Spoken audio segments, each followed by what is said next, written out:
நம்ம கூட இருக்கிறவங்களுடைய மதிப்பு வந்து நமக்கு தெரியல அப்படின்னா நம்ம அழிஞ்சு போவோன்றதுக்கு மிக சிறந்த உதாரணம் அப்படின்னா துரியோதனனை தெளிவா சொல்லலாம்.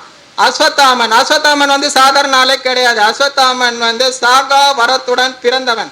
அவனுக்கு வந்து இறப்பு என்பதே வந்து அவனுக்கு வந்து கிடையவே கிடையாது. அவனுடைய அழிவு என்பது இந்த உலகத்தின் அழிவு.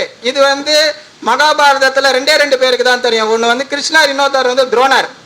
இதை வந்து துரியோதனன் தெரிந்து வைத்து இருந்தால் மகாபாரத போர் 18 நாள் நடக்குது. அந்த முதல் நாளிலேயே போர்படை தளபதியாக அஸ்வத்தாமனை நியமித்து இருந்தால் துரியோதனன் தான் வெற்றி பெற்று இருப்பான்.